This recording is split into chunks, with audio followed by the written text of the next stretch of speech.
Every week, the Payne family cuts straight to the real financial story. The one question, Bob, everyone's asking is, are we in an artificial intelligence bubble? You've been through boom and bust. What do you think? No hype, no myths. Just what actually matters to your money. Does feel very similar to what we experienced in the 90s. Where are we, though? Are we in 1995, 1997, 1999? Listen to the Pain Points of Wealth on the Red Apple Podcast Network. Listen, all you New Yorkers. Taxi. Okay, man, we're looking around. This is the 77 WABC minicast. All right, I've stayed away from this as long as I can, but I have to say something. What has to be done regarding the horror show that is going on in Minnesota?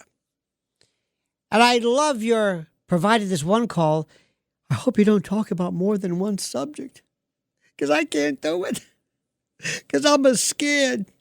What do? First, let me explain to you who I am. I am the most rational person in the world. Swear to God. But I will do things that may not be popular, that may not be, well, consistent with somebody's sensibilities, and I don't care. I want to give you an idea, and I want to give you an analogy, which is very, very important. I don't want you to think I'm being deliberately gross, because I'm not, but this fascinates me. Have you ever heard of C. diff? C. diff is a lower GI malady that affects people, affects older people. People have died from it. Just persistent diarrhea. I mean, it's very, very serious. A lot of times people who have biota problems and lower GI problems and gut health problems and all kinds of imbalances. Somebody said, some people have very stable biota, as they say. This gut health and balance. Somebody would say, let's take, and forgive me for this, but just work with me on this.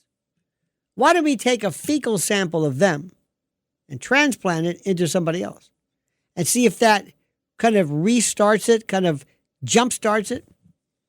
Chinese did this, I don't know how many centuries ago, and it worked. It worked. It just shocked the system. You heard me. It's called fecal transplantation. When I heard this, first of all, I was fascinated by somebody who would even think that. But the fact that it worked, I thought to myself, this is a perfect analogy. Sometimes we have to do some things that work. It may be messy. It may not be to your liking. But sometimes we have to do some things that work. I have always been against the death penalty, but I got to tell you, for reasons that are different.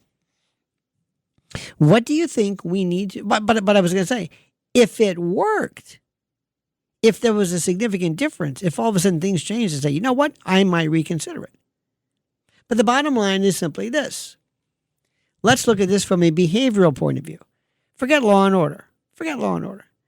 Do you know how to deal with criminals? Do you know right now, as we speak, why aren't people looting? Why aren't people breaking into cars? Why aren't there bands of criminals walking down your street looking for cars to break into and the like? Why is that not the case? Why? Why do you think that's the case? Why? I don't know. There's this thing called law and order. Maybe. I don't know.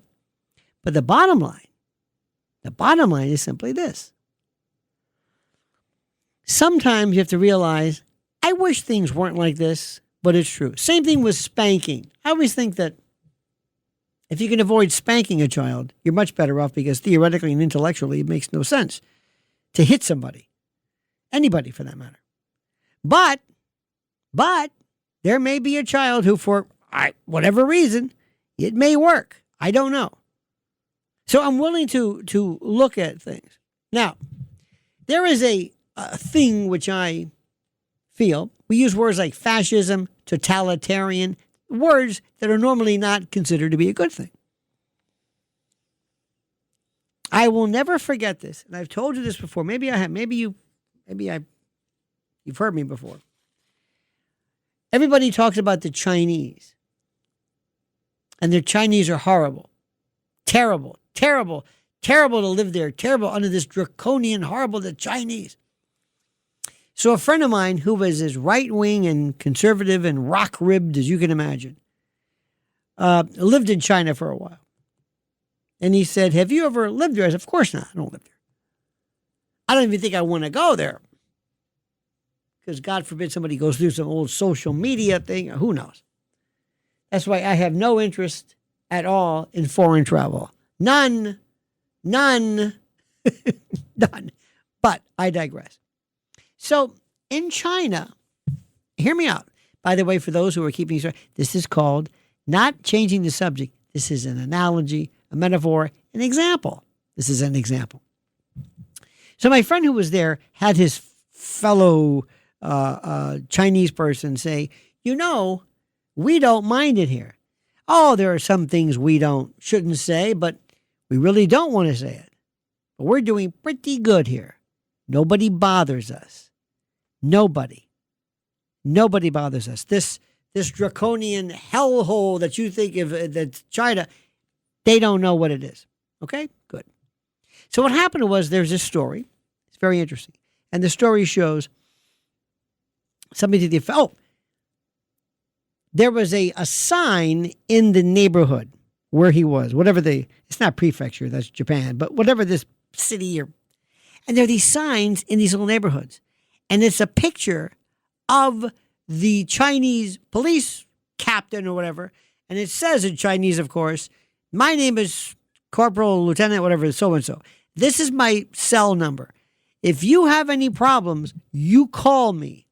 If anybody bothers you, you call me 24 hours a day in this neighborhood. I'm here to serve you. There's no crime.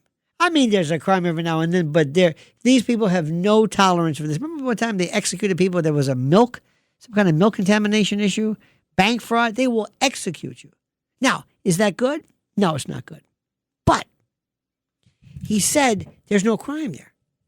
There's no crime. And my friends, we have a lot of, believe it or not, Chinese friends, and one friend, her parents live in China, and they both say, we like it. I think they retired early. Nobody bothers us. We don't bother anybody else. Okay. What's wrong with that? What's the law enforcement here? We don't do that. We don't do that.